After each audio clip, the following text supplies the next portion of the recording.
In a small town in the heart of rural America, there lies a forgotten road that locals have learned to avoid. This road, known as Hollow Creek, winds through a dense forest, shrouded in mist and mystery.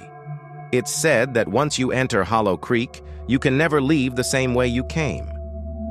Decades ago, a family moved into an old house at the end of Hollow Creek.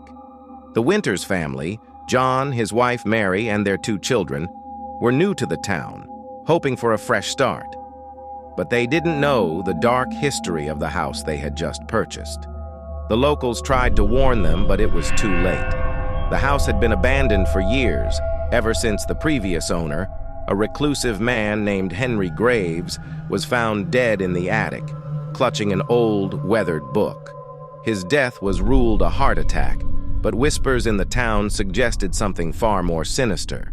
Some said they could hear strange voices coming from the house late at night, like a chorus of whispers echoing through the woods.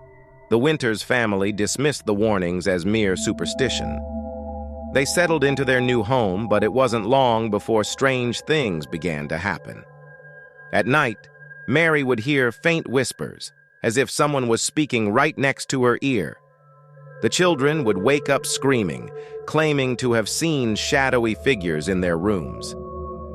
John tried to reassure his family, but even he couldn't shake the feeling of being watched. One night, as a storm raged outside, John decided to explore the attic, where Henry Graves had died. As he ascended the creaky stairs, the whispers grew louder, more distinct. They seemed to be calling his name.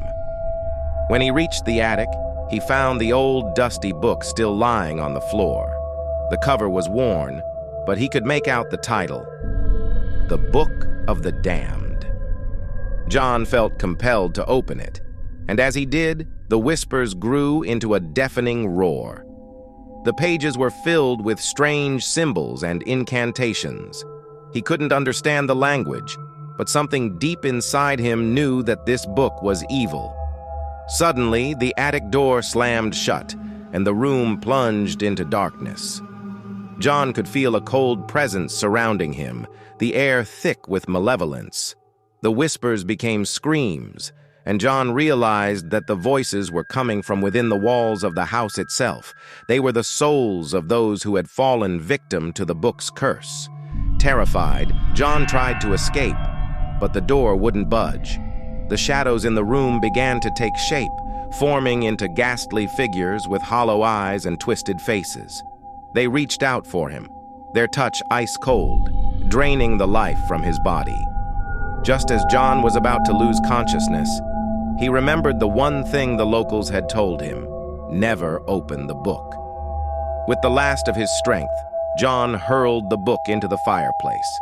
As the flames consumed it, the whispers turned into agonized screams, and the shadows recoiled in pain.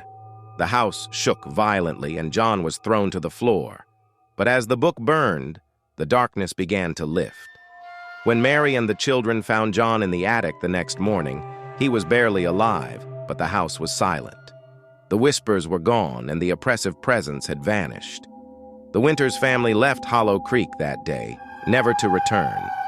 But the road remains, and the locals still say that if you listen closely, you can hear the faint whispers of the damned, forever trapped in the darkness of Hollow Creek.